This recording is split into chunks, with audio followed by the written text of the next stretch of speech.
Subhanaka la ilma lana illa ma 'allamtana innaka antal alimul hakim.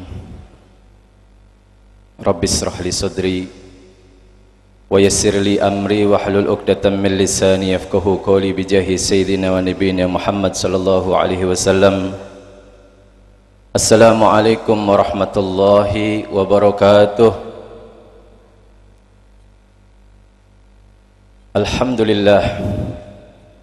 Allahumma salli wa sallim ala Sayyidina Muhammad wa ala ali Sayyidina Muhammad salatan ta'dilu jami'a salawati ahli mahabbatik wa sallim ala Sayyidina Muhammad wa ala ali salaman ya'dilu salamahum.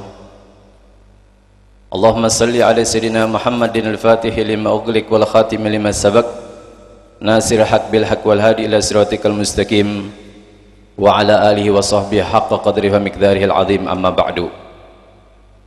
Para habaib yang saya muliakan, terutama guru saya Al-Habib Ali Al-Haddad, Al-Habib Bagir, Al-Habib Ahmad bin Usman Al-Idrus, Al-Habib Abu Bakar, dan juga para habaib yang lain, alim ulama, serta hadirin hadirat yang sama-sama dimuliakan oleh Allah subhanahu wa ta'ala. Saya tidak akan berbicara panjang lebar di tempat ini karena khatibnya juga terlalu banyak. Tetapi saya teringat ketika saya berada satu majlis dengan Al-Habib Umar bin Hafid, guru saya di Hadramut. Ketika beliau berbicara, beliau mengatakan, demi Allah, seandainya ahlil kubur ini dibangkitkan oleh Allah subhanahu wa ta'ala, maka mereka berlarian akan menuju tempat-tempat yang seperti ini, tempat-tempat di mana diajarkan ilmu agama Allah subhanahu wa ta'ala. Kenapa? Karena mereka sudah diperlihatkan oleh Allah subhanahu wa ta'ala bagaimana pahala yang Allah subhanahu wa ta'ala sediakan kepada orang yang menuntut ilmu agama Allah subhanahu wa ta'ala. Dan tidak semua orang mendapatkan. Alhamdulillah kita mendapatkan di tempat ini. Ucapan yang diucapkan membawa hadis Nabi sallallahu alaihi wasallam adalah mutiara. Walaupun satu ucapan daripada seorang ulama yang diucapkan adalah ucapan Nabi Muhammad adalah mutiara yang dia dapat, maka jelas akan besar artinya di sisi Allah subhanahu wa ta'ala. Apalagi kalau kita mendapatkan begitu banyak, maka pulang insya Allah dengan anugerah besar dari Allah, dan kita akan ditetapkan menjadi ahli jannah, ditetapkan orang yang akan meninggal dalam keadaan husnul khatimah. Amin ya rabbal alamin. Saudaraku yang dimuliakan oleh Allah, satu waktu seorang ulama besar namanya Sayyiduna Al-Qutub Abul Abbas Al-Mursi, beliau saat itu lagi berkumpul dengan para sahabat-sahabatnya. Kemudian beliau bertanya, hal fikum ahadun idza sallam ala Rasulillah sallallahu alaihi wasallam yasma raddahu bi udhunih.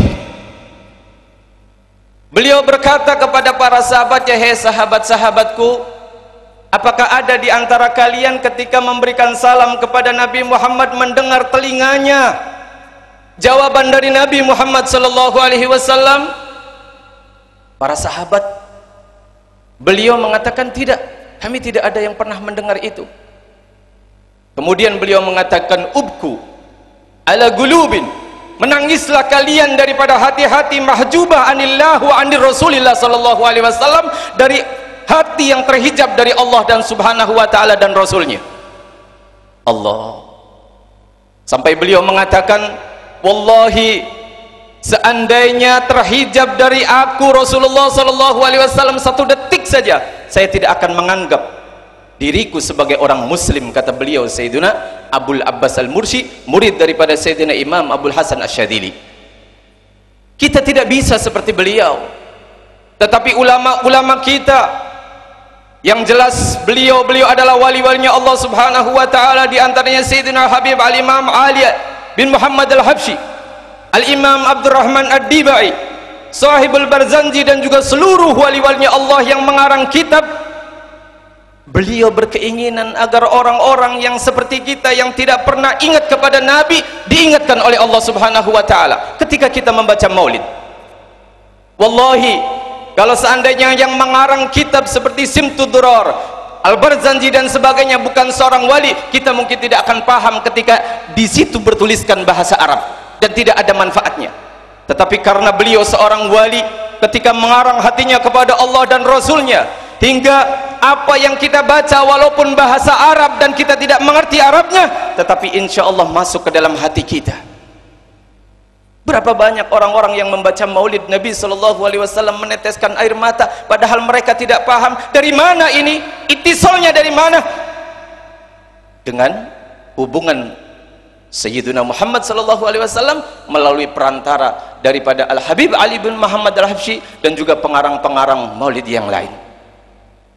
Maka dari itu, alangkah nais yang tersebar saat ini berita di SMS, di mana mereka mengatakan bahwa orang yang mengadakan peringatan Maulid katanya seperti ini lagi tersebar di Jawa Barat, Pak. Itu melebihi daripada orang yang berzina, melebihi daripada orang yang minum arak, melebihi daripada dosa-dosa besar yang lainnya. Bahkan katanya kambing yang disembelih untuk peringatan Maulid najis seperti najisnya babi. Innalillah. Ini tersebar di Jawa Barat dan mungkin tersebar di tempat ini. Tetapi kita sudah melihat hasil apa yang kita dapat daripada peringatan Maulid, dan kita tidak akan insya Allah mundur setapak pun untuk terus mengadakan peringatan Maulid seperti ini. Amin ya rabbal alamin. Itu saja mungkin yang dapat saya sampaikan, karena guru-guru saya akan berbicara di tempat ini. Beliau mungkin yang lebih pantas untuk menjelaskan tentang bagaimana perjalanan Nabi Sallallahu Alaihi Wasallam. Wabillahi taufiq wal hidayah. Wassalamualaikum warahmatullahi wabarakatuh.